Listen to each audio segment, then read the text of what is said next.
ఈ మధ్య సినిమాలు అనకూడని సినిమాలు వస్తున్నాయి. అవి వాటిని సినిమాలు అనొచ్చా కూడా అనకూడదా అని. ఎందుకంటే ఆహ్, అంటే అవి కళాత్మకంగా చూసినప్పుడు చాలా నాసిరకంగా ఉంటాయి. మనుషుల భావోద్వేగాలని, ద్వేషాన్ని రెచ్చగొట్టేవిగా ఉంటున్నాయని విమర్శకులనేది. ఇప్పుడు ఈ మధ్య 'కేరళ స్టోరీ' అనే ఒక సినిమా వచ్చింది. ఈ సినిమా చాలా సూపర్ హిట్. చాలా డబ్బును వసూలు చేస్తోంది. కొన్ని రాష్ట్రాలు బెంగాలు నిషేధించింది. అలాగే విదేశాల్లో కూడా నిషేధించారు కొన్ని చోట్ల. ఎందుకంటే ఇది ద్వేషాన్ని రెచ్చగొడుతుంది. అందరూ అనేది ఏంటంటే ఇది ద్వేషాన్ని మనుషుల్లో ఉండే ద్వేష భావాల్ని పెంచుతోంది అనేది. అయితే కళాత్మకంగా కూడా రివ్యూస్ చూసినప్పుడు అది కళాత్మకంగా కూడా నాసిరకంగా ఉందని. అలాంటి సినిమాలు చూడడానికి నేను ధైర్యం చేయలేను. ఇదివరకు కూడా 'కాశ్మీర్ ఫైల్స్' అని వచ్చింది. ఆ సినిమాను చూడడం కూడా నేను ధైర్యం చేయలేకపోయాను. ఎందుకంటే ఇలాంటి ద్వేషపూరితమైనటువంటి సినిమాలే కాకుండా వీడియోలు కూడా చాలా చలామణి అవుతున్నాయి. ఇప్పుడు ఉదాహరణకి 'నెహ్రూ ముస్లిం బ్రాహ్మడు కాదు ముస్లిం' అని ఒక వీడియో. ఆ వీడియో గురించి ఎవరో ఒక లెక్చరర్ నాతో అన్నాడు. దాన్ని నేను ఎలా చూడగలను? దానివల్ల నేనేం తెలుసుకుంటాను? ఆయన ఎలా పరిపాలించాడు, ఏం చేశాడనేది ఏదైనా వీడియోకి ఎవరైనా పెడితే చూస్తాం కానీ, ఆయన బ్రాహ్మణ, ముస్లిం అని ఒక వీడియో చేయడం ఏమిటి? ఇది ముఖ్యంగా ముస్లిం ద్వేషం చుట్టూ తిరుగుతుంది. పదే పదే మనం ఇదే మాట్లాడుకోవాల్సి రావడం అనేది విషాదం.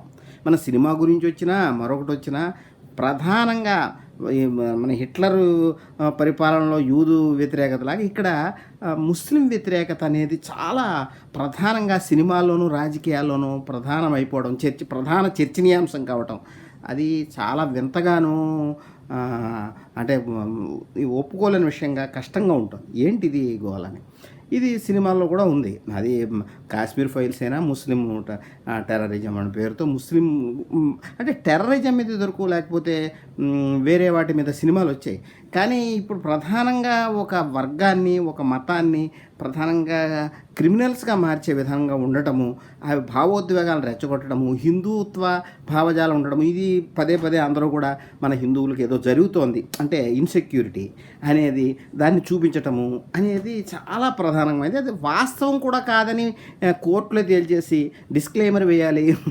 ఈ సినిమాకైతే 'కేరళ స్టోరీకి' అయితే డిస్క్లైమర్ వేయాలి. దీంట్లోని వాస్తవం అంటే ఆధారాలు లేవు, దీనికి కథ ఇది బట్టినే అని కథ అనేసి దాంట్లో ఒక ఇన్సెక్యూరిటీ స్త్రీలకి లేకపోతే హిందూ స్త్రీలకి చాలా ఇన్సెక్యూరిటీ, వాళ్ళ పరిస్థితి బాగోలేదు, వేరే మతాల వలన ఇబ్బంది కలుగుతుంది అనేసి చూపించడం అనేది, ఒక మతం మీద ఎక్కువ పెట్టడం అనేది ఇదంతా ఒక ద్వేషభావాన్ని పెంచే విధంగా ఈ సినిమాలు ఉంటున్నాయి.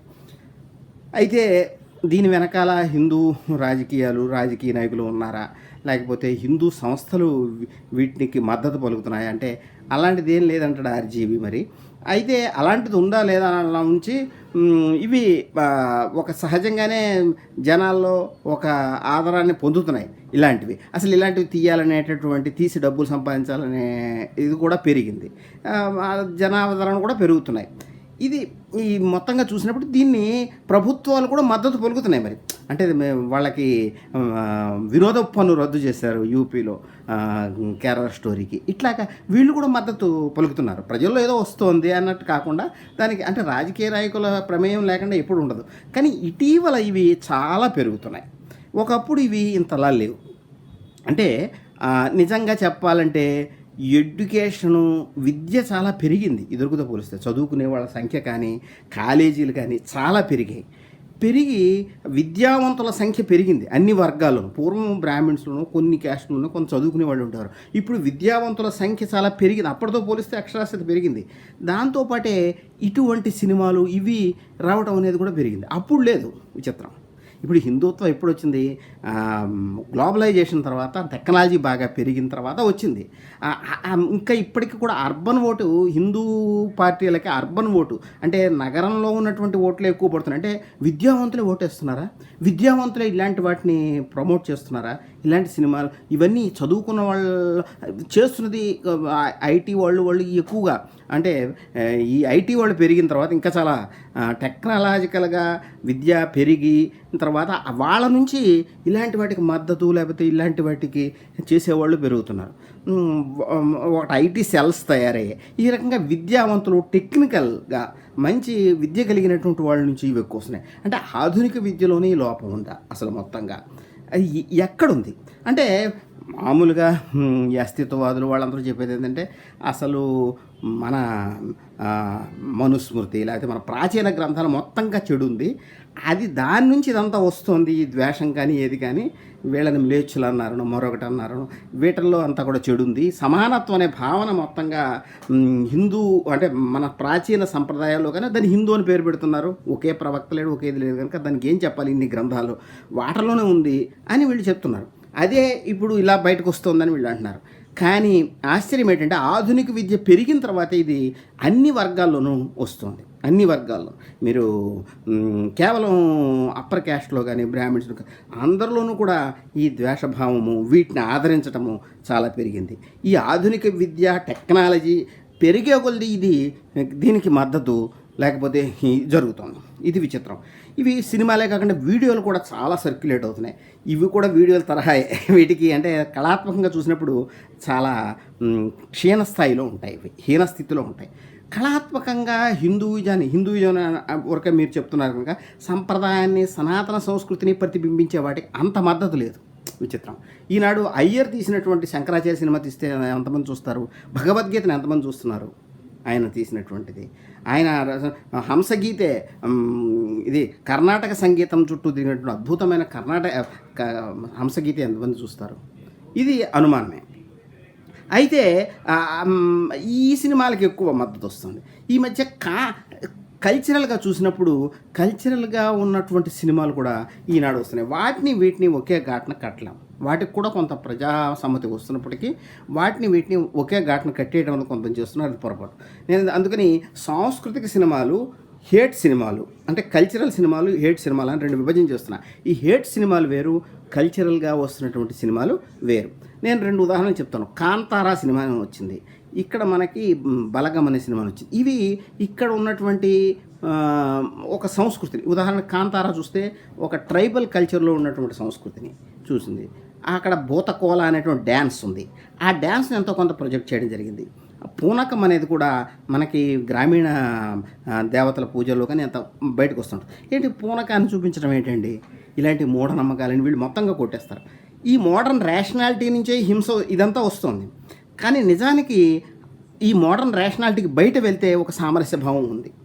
అది మనకి కాంతారా లాంటి సాంస్కృతిక సినిమాలు చూపిస్తాయి. కర్ణాటక నుంచి అది వచ్చింది, అది మనం గుర్తుంచుకోవాలి. ఇది ముఖ్యంగా కాంతారా ఇప్పుడు ప్రపంచవ్యాప్తంగా ఈ కాంతారా సినిమా ప్రకృతి పరిరక్షణ లేకపోతే ఎన్విరాన్మెంటల్ పరిరక్షణ గురించిన సినిమాగా ఇప్పుడు ఐక్యరాజ్య సమితిలో కూడా ప్రదర్శించబడుతుంది. అలాంటి లక్షణం దాంట్లో కనపడుతుంది కూడా. ఆ ప్రకృతిలో ఏకమైపోతాడు అతను, దాంట్లో ఉండేటటువంటి ఒక పూజారి, అది చాలా అద్భుతంగా చూపిస్తాడు. ఎందుకంటే ఆ డ్యాన్స్ కానీ అదంతా అక్కడ ఉన్నటువంటి స్థానికమైన ఒక డ్యాన్స్ని వాళ్ళ పూనకాన్ని తీసుకురావడం ఏంటంటే కొంతమంది అంటారు. ఏమంటారంటే నేను ఒక రేషనల్గా నువ్వు ఐక్యత ఒక మతం ద్వారా సాధ్యమవుతుంది. మతము ఎలా మనుషులను విడదీస్తుందో కలపగలిగింది కూడా అదే. మతంలో చాలా లోపాలు ఉన్నాయి, అనేక ఉంటాయి, కానీ మతం కలపగలదు కూడా. అది ఎందుకంటే రేషనల్ అంటే మన ఆలోచన యొక్క పరిధి బయటికి వెళ్తుంది. ఆలోచన ఎప్పుడు కూడా నీ స్వార్థం, నిన్ను నువ్వు కాపాడుకోవడం అనే దాంట్లోనే ఉంటుందని వేదాంతులు గుర్తించారు. అంటే ఎప్పుడు మన ఆలోచన అనేది మనం ప్రొటెక్ట్ చేసుకోవడానికి అనుగుణంగా ఉంటుంది. మనం ఎంత హేతువాదాలు మాట్లాడినా మనం బాగుంటే చాలు, మనం కరెక్టు, నేను కరెక్టు అని అనుకుంటా. ఆత్మవిమర్శ నాకు చాలా తక్కువగా ఉంటుంది. ఆలోచన అనేది ఎప్పుడూ కూడా సెల్ఫ్ ప్రొటెక్టివ్గా ఉంటుంది. కానీ ఈ ఆలోచనకి బయటికి వెళ్ళేందుకు మతము, ఆధ్యాత్మికత ఒక్కొక్కసారి దారి చూపిస్తాయి. అక్కడ సంస్కృతి యొక్క పాత్ర ఉంటుంది. పాజిటివ్ పాయింట్ అది. నువ్వు మతాన్ని దేన్నైనా సరే అది వేరే సంగతి, అది మత విద్వేషాలు అవన్నీ వేరే సంగతి. మతం కానీ సంస్కృతి కానీ ఒక కలపడానికి ఉపయోగిస్తుంది. ఇది మనకి అంటే అలా కలుస్తాయా అని ఆశ్చర్యపోయేట్టుగా ఉంటుంది. ఉదాహరణకి ముస్లిం హిందూ సంస్కృతులు కలవటం. మొన్న ఇటీవల కాలంలోనే నాసిక్లో ఒక శివాలయం, త్రిపురేశ్వరాలయం, ఆ ఈశ్వరాలయం ముందు ధూపం వేశారు ముస్లిమ్స్ వెళుతూ. ఆ ధూపం వేసినందుకు గోల్ చేశారు అక్కడ పూజారులు. కానీ అసలు విషయం అంటే ఎప్పటి నుంచి అలా ధూపం వేయడం ఉందట. అలాగే మనకి అది గోల్ చేయాల్సిన విషయం కాదు. ధూపం వేయడం, అలాగే శివుడిని ఆరాధించడం అనేది ముస్లింలు కూడా చేస్తారు. ముస్లింలు అసలు విగ్రహారాధకులు కాదు కదా, ముస్లింలు ఎలా చేస్తారు అనేది నీ రేషనాలిటీ. ఈ రేషనలిస్ట్ పరిధిని సంస్కృతి అతిక్రమిస్తుంది. ఇప్పుడు బీబీ నాంచారని వెంకటేశ్వర స్వామి భార్య ఉన్నట్టుగాను ముస్లింలు ఆరాధించడము, ఉగాది నాడు అక్కడికి వెళ్ళి పూజలు చేయడము, ఇవన్నీ కూడా నేను ఎదుర్కొ కూడా చెప్పాను ఒక వీడియోలో. అంటే ఈ మతము సంస్కృతి అనేది నీ రేషనాలిటీకి ఉండే పరిధిని దాటుతుంది. ఎందుకంటే అక్కడ నీలోని అంతర్గత ఉద్వేగము పూనకల్లా బయటకు వస్తుంది. కళల్లో కూడా ఇదే జరుగుతుంది. కళలు కూడా అందుకే అంత గొప్పగా మన డివిజన్స్ని దూరం చేస్తాయి, మనలో ఉండేటటువంటి వేర్పాటుని దూరం చేస్తాయి. ఒక కళ, ఒక పాట పాడుతున్నప్పుడు అందరూ దాంట్లో లీనం అవుతారు. అట్లాగే ఈ మతపరమైనటువంటి ఉద్వేగాలు ఒక్కొక్కసారి మనుషుల్ని కలుపుతాయి. ఈ సాంస్కృతికమైనటువంటివి ఆ పునాదులు మన సంస్కృతిలో బహుళంగా ఉన్నాయి. భారతదేశం ప్రత్యేకతలు మన ఉన్నాయి. ముఖ్యంగా ఈ భూగోళం మీద ఇక్కడ ముఖ్యంగా ఈ మన భారత్ ఖండంలో అది ఉన్నాయి. ఈ విషయాన్ని పాకిస్తానీ రచయిత ఇన్ సెర్చ్ ఆఫ్ శివ అని ఒక ఆయన రాశాడు. ఆయన పేరు నాకు గుర్తులేదు. ఒక పాకిస్తానీ ఆయన కూడా చెప్తాడు. ఇదంతా కూడా అది అతి ప్రాచీనమైన సంస్కృతి. వీళ్ళు కానీ పాకిస్తాన్ కానీ ఇండియాది కానీ ఎంతో ప్రాచీనమైన సంస్కృతి. ముఖ్యంగా సింధు నాగరికత అనొచ్చు. ఈ సంస్కృతి అందులో అన్ని రకాలు ఉంటాయి. లింగ పూజ దగ్గర నుంచి అన్నీ ఉంటాయని చెప్తాడు. అక్కడ కూడా ఉన్నాయి పాకిస్తాన్లో. అయితే నేషనలిస్ట్ రిలిజియన్స్, నేషనలిజం అనే భావన వచ్చిన తర్వాత ఈ వైవిధ్యాన్ని అంగీకరించట్లేదు. అందుకని ఈ వివిధ కల్చర్స్ కలిసిపోయేటటువంటి లక్షణము మన సంస్కృతిలో సహజంగా ఉంటుంది. దీన్ని ఎడ్యుకేషన్ దెబ్బతీసింది, మోడర్న్ ఎడ్యుకేషన్ దెబ్బతీసింది. ఇది మనం గుర్తించాలి. అందుకనే ఆ మోడర్న్ ఎడ్యుకేషన్ పెరిగే కొలది డివిజివ్నెస్ పెరుగుతోంది, ద్వేషం పెరుగుతోంది. ఈ బ్రిటిష్ తీసుకొచ్చినటువంటి మోడర్న్ ఎడ్యుకేషన్లోనే ఆ డివిజివ్నెస్ ఉంది. అంటే అంత క్రితం ఎన్ని లోపాలున్నా వీటిని కలిపే ఒక దారం ఉండేది. అది చాలా రేషనాలిటీకి మన అందరిది. మన పాటలలో అన్నమయ్య సంకీర్తనలు కావచ్చు, మరొకటి కావచ్చు, కబీర్, రామ్ రహీం అనొచ్చు. అవన్నీ కూడా నీకు రేషనల్గా వివరించి రాముడు ఉన్నాడా అని ఇలాంటి ఈ రేషనాలిటీ మొత్తము ఏం చేస్తుందంటే డివిజివ్నెస్ని పెంచుతూ పోతుంది అనమాట. వేర్పాటువాదాన్ని పెంచుతుంది. ఆ మనిషికి మధ్య ఎటువంటి కలవలేనటువంటి స్థితిని తీసుకొస్తుంది. అప్పుడు మనం వేసే ప్రశ్నలు కూడా మనం ప్రశ్నించే స్వభావం పెరిగిందనుకోండి. దాని గురించి కూడా చెప్తాం. అది చాలా లోపభూయిష్టంగా తయారైంది మన ప్రశ్నించే స్వభావం అనే తప్పుడు ప్రశ్నలు వేస్తున్నాం. ఎందుకంటే మనము అంతర్గతంగా ఉండేటటువంటి స్రవంతులు ఏకమయ్యే సాంస్కృతికమైన శక్తిని కోల్పోయాం. అందుకని ఒక సాంస్కృతిక అక్షరాస్యత పెరుగుతోంది, చదువు పెరుగుతోంది. ఒక సాంస్కృతికంగా నిరక్షరాస్యులుగా ఈ ఉపఖండానికి సంబంధించినటువంటి సాంస్కృతిక శక్తి అనేది పోతుంది మనలో. అంటే ఒక సాంస్కృతిక నిరక్షరాస్యత పెరుగుతుంది. దాని నుంచి ఇలాంటివన్నీ వస్తాయి. కేరళ స్టోరీ అనో మరొకటనో ఇవి పూర్తి ద్వేషాన్ని పెంచేవి ఉంటాయి. ఈ ద్వేషమే మతంగా, సంస్కృతిగా ఫైనల్గా నిర్వచించబడుతుంది. అందరూ దీన్నే ఒప్పుకుంటారు. ఇలాగే ఉండేది మన సంస్కృతి. ఎప్పుడు ఇలా ద్వేషంతో ఉందని అస్తిత్వవాదులు, ఐడెంటిటీ పాలిటిక్స్ వాళ్ళు చెప్తారు. హిందుత్వవాదులు కూడా ఇది లేకపోతే, ఇలాంటి ద్వేషం లేకపోతే మన సంస్కృతి నిలబడదని చెప్తారు. అందుకని వివిధ సెక్షన్స్ అన్నీ ఇక్కడ ఏకమవుతాయి. ఎందుకని ఆధునిక విద్య వల్ల వీళ్ళకి సంస్కృతి యొక్క బహుళత్వం గురించిన ఆలోచనలు తగ్గిపోయాయి.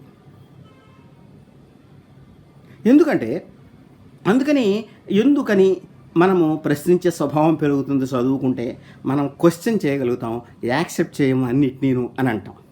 కానీ ఆధునిక విద్య అనేది, స్కూలింగ్ అనేది నిన్ను పెట్టగా మార్చేస్తుంది, నిన్ను గొర్రెలా మార్చేస్తుంది. నిన్ను క్వశ్చనింగ్కి ఒప్పుకోదు. మరి క్వశ్చనింగ్ ఉండదు, అక్కడ ఉంటుంది. ఒక ఇవ్వబడిన సిలబస్ నుంచి క్వశ్చనింగ్ ఉంటుంది. ఒక సిలబస్ ఇస్తారు నీకు, ఆ సిలబస్లోనే క్వశ్చనింగ్ ఉంటుంది. ఆ సిలబస్ నువ్వు బట్టి ఆ క్వశ్చన్కి ఆన్సర్ రాస్తావు.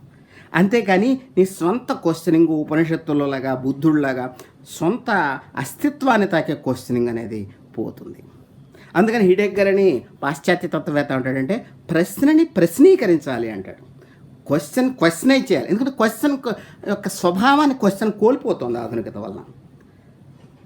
ఎందుకని ఆధునికత నిన్ను స్కూలింగ్లోకి నెట్టేస్తుంది, నిన్ను ఒక మోసలోకి నెట్టేస్తుంది. అలా నెట్టేయడమే ఆధునికత స్వభావం. దానివల్లనే మనము ఒక నేషన్గాను దీనిగానే ఏర్పడతాం, ఆ పరిధుల్లోకి ఇరుక్కుపోతాం. మతం అప్పుడు సంస్కృతికి ఉండే బహుళత్వం కూడా పోయి మోస ఏర్పడుతుంది. దాని నుంచి ఇలాంటి సినిమాలు, ద్వేషపూరితమైన సినిమాలు, ద్వేషపూరితమైనటువంటి మాటలు, వీడియోలు పదే కుప్పలు తెప్పలుగా వస్తాయి. వీటిని విద్యావంతులు సృష్టిస్తారు. ఇది ప్రమాదంగా మారిపోతుంది వ్యవస్థకి.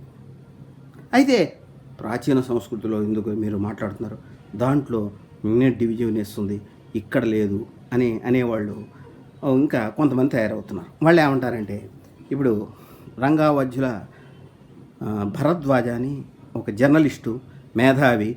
ఆయన ఈ కమ్యూనిస్ట్ సాహిత్యంలో కానీ నవలల్లో కానీ ముస్లిం వ్యతిరేకత ఉంది అని రాశాడు. ఈ మధ్య చెప్పాడు ఒక వీడియోలో. ముస్లిం వ్యతిరేకత ఉంది, బాగుంది. ఎవరు దాశరథి రంగాచార్య రాసిన నవలల్లోనూ అక్కడ ఉంది, వట్టికోట అల్లవారస్వామి రచనల్లో కూడా ఉంది. వాళ్ళందరూ కమ్యూనిజం చెప్పిన వాళ్ళే.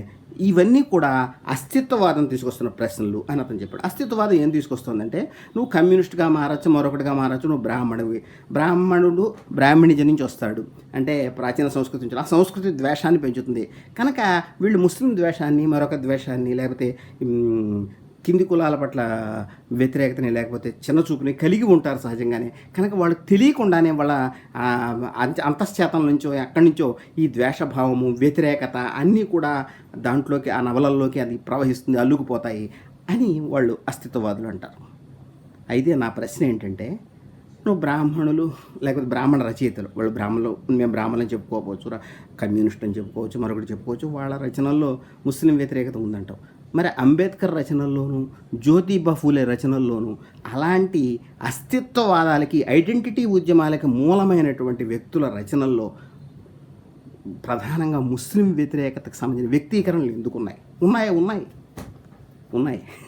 జ్యోతిబా ఫూలే శివాజీ పావడలో ఒక కవితని అనువాదం చేసి ఒక వ్యాసంలో భాష అంటే షేక్ మహబూబ్ బాషా అని ఉర్దూ యూనివర్సిటీలో ప్రొఫెసరు, ఆయన అనువాదం చేసి ఏమిటిది అని ఆశ్చర్యపోయాడు. ఎందుకంటే ముస్లింలు ఏదో బ్రాహ్మణుల మీద, అసలు బ్రాహ్మణులు అనేవాళ్లే పీడకులు అన్నవాడు బ్రాహ్మణుల మీద దాడి చేస్తున్నారు, హిందూయిజానికి పెద్ద దెబ్బ తగులుతుందన్నట్టుగా ఒక కవిత రాశాడు. ఆ కవిత అంతా నాకు వినిపించడం ఇష్టం లేదు. అలాగే అంబేద్కర్లో ఇంకా నేను చెప్పాలంటే చాలా ఉంటాయి. ఆయన అసలు సైన్యంలో ముస్లింలు ఉండడం ప్రమాదం అన్నాడు. ఇలాంటివి చాలా ఉన్నాయి ఆయన రచనల్లో. ఇప్పుడు ఇటీవల కాలంలో దాన్ని హిందుత్వవాదులు కూడా వాడుకుంటున్నారు వివిధ సందర్భాల్లో ఆయన మాటలని.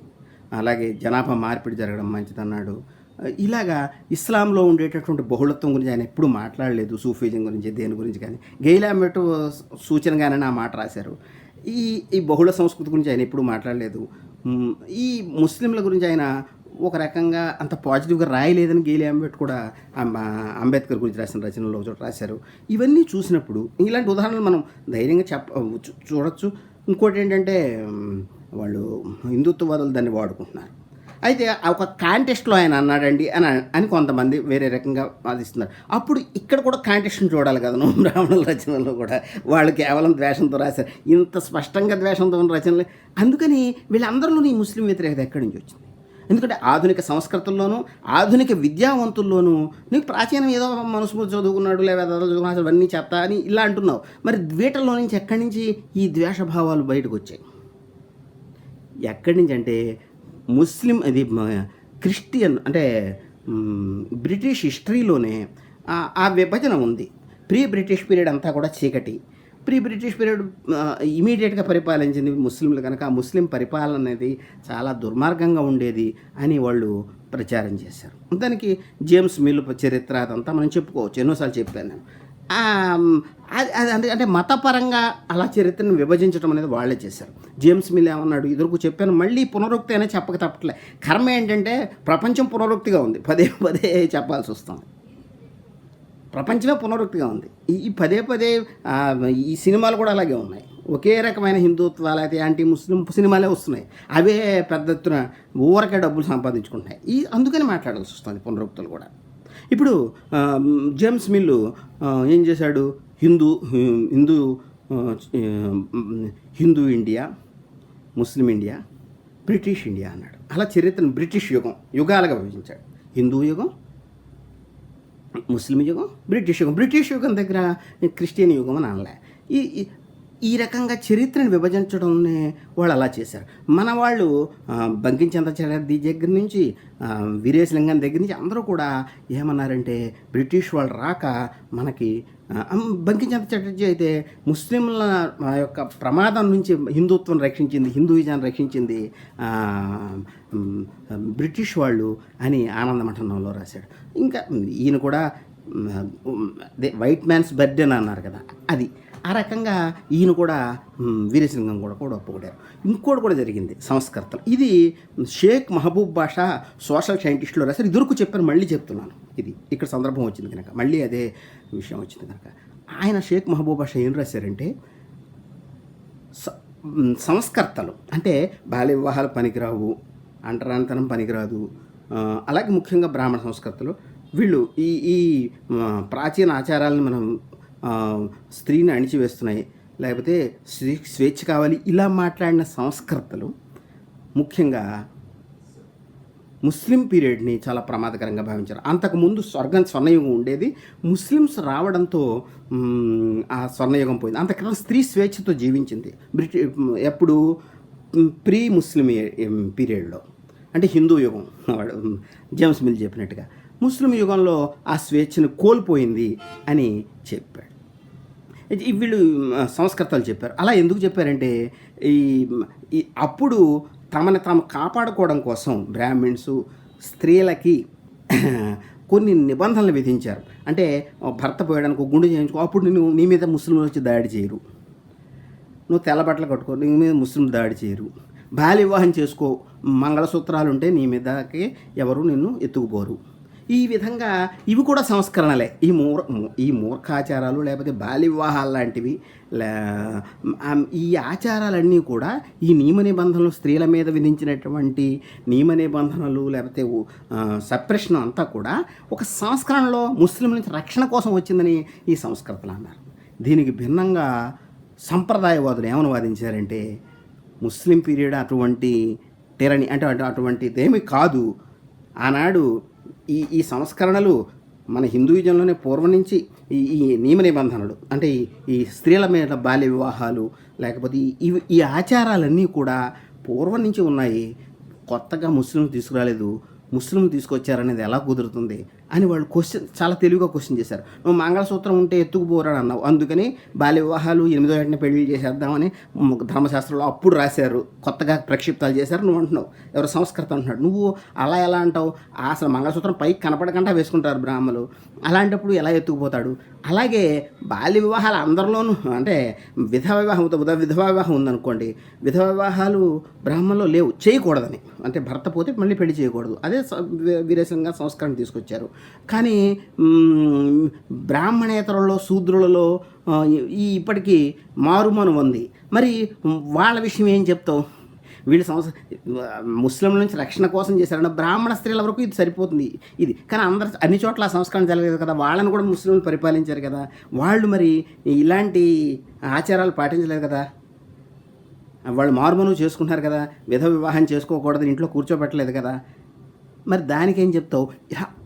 ఇలాంటి హేతుబద్ధమైన ఆలోచనలతో సంప్రదాయవాదులు ముస్లింల వల్లనే ఈ ధర్మశాస్త్రాలు రచించబడ్డాయని చెప్పినటువంటి సంస్కర్తల్ని వ్యతిరేకించారు. ఈ సంస్కర్త అంటే ఏది మంచిది ఏది చెడు చెప్పడానికి కష్టం, కానీ ఈ సంస్కర్తలే, ఈ ఆధునిక విద్యావంతులే ముస్లింల వల్ల చాలా ప్రమాదం వచ్చింది, ఇంగ్లీష్ వాళ్ళు మనం ఉద్ధరించారు అనే కొత్త తర్కాన్ని తీసుకొచ్చారు. అంటే దీంట్లో రెండు ఉన్నాయన్నమాట. ఒకటి, ఇంగ్లీష్ వాళ్ళు ఇంగ్లీష్ చదువులు మనం ఉద్ధరించే బాగుంది, ముస్లింల నుంచి మనం రక్షించారు, ముస్లింలు సహజ సిద్ధంగానే మూర్ఖులు, వాళ్ళ మతం వెనకబడినది అనే భావన. ఇవే తర్వాత దళిత మేధావుల్లో కానీ బ్రాహ్మణ మేధావుల్లో కానీ ఈ ఇంగ్లీషు విద్యే వాళ్ళ మెదడుల్లో తిష్ట వేసింది. దానివల్ల వాళ్ళు క్వశ్చనింగ్ కూడా రాంగ్గా తయారైంది, వాళ్ళ రచనలు కూడా ఇలాగే తయారయ్యాయి. ఈ ఒకటి మాట్లాడు. అందుకని నువ్వు ఐడెంటిటీ ఉద్యమాల నుంచి మంచి క్వశ్చనింగ్ వస్తుందని ఎలా చెప్పలేవు. అందుకని ఆధునిక విద్య పట్ల మూఢ విశ్వాసం కూడా వాళ్ళ నుంచే వచ్చింది. ఎవరి నుంచి? బ్రిటిష్ వాళ్ళ నుంచి. ఎందుకని బ్రిటిష్ వాళ్ళు ఇచ్చిన విద్య చాలా పాక్షికమైనది, అది వాళ్ళు చెప్పరు కదా మనకి. ఈనాటి వరకు విద్య పాక్షికమైనది, అది మన క్వశ్చనింగ్ని డీప్గా వేయకుండా ఆపేస్తుంది. అందుకని చలన్ లాంటి వాళ్ళు ఈ క్వశ్చనింగ్ని కూడా వ్యతిరేకించారు, అంటే ఈ స్కూల్స్ని వాటిని వ్యతిరేకించారు. ఎందుకంటే ఈ స్కూల్ విద్య నిన్ను మౌలికంగా కొత్త క్వశ్చన్స్ వేసేలాగా కొత్తగా తయారు చేస్తుంది అనే దాంట్లోనే ఒక లోపం ఉంది. ఈ విద్య అంతా కూడా తమ ప్రభుత్వాలని నిలబెట్టుకోవడానికి తీసుకొచ్చినటువంటి విద్య. అలాంటి విద్యలో మౌలికమైన క్వశ్చనింగ్ ఎలా వస్తుంది? అందుకని బ్రిటిష్ వాళ్ళ విద్య నుంచి వచ్చినటువంటిది ముస్లిం వ్యతిరేకత కారణమైంది. అందరూ కూడా ఈ విద్యలో నుంచి వచ్చిన వాళ్ళే. బ్రాహ్మిన్స్ దీనివల్ల ప్రభావితం అయ్యారు, వీళ్ళు ప్రభావితమయ్యారు. అందుకని బ్రిటిష్ వాళ్ళని ఒక సంస్కర్తలుగా చూడటం, ముస్లింలు వ్యతిరేకంగా చూడటం తయారైంది. ఇది ఇంకా చెప్పాలంటే బ్రిటిష్ తీసుకొచ్చిన ఆధునిక విద్య, ఇంగ్లీషు విద్య ఇది గొప్పగాను, దీని కింద ఉన్న వాళ్ళు తక్కువ వాళ్ళు గాను ఇక్కడ సంస్కృతులను నీచంగా చూడడం కూడా జరిగింది. అందుకే జాషువా లాంటి వాళ్ళు ఇంగ్లీష్ను కూడా విమర్శించారు. ఇంగ్లీష్ యొక్క ఆధిపత్యాన్ని కూడా ఆయన క్వశ్చన్ చేశాడు. మనకి ఇంతమంది గొప్ప కవులు ఉన్న ఇంగ్లీష్ని ఎందుకు పట్టుకు వేలాడుతున్నారు, ఇప్పుడు షేక్స్పియర్ అంటారు ఇది అంటారు అనేసి సాహిత్య విషయంలో కూడా ఆధిపత్యాన్ని జాషువా గబ్బిలంలోనూ ఇతరత్ర కూడా వ్యతిరేకించారు.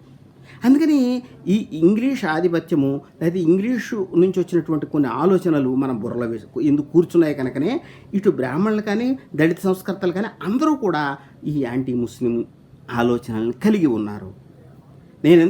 మనం ఇంకా చెప్పాలంటే చాలా చెప్పాలి, ఇప్పటికే నేను చాలా చెప్పాను.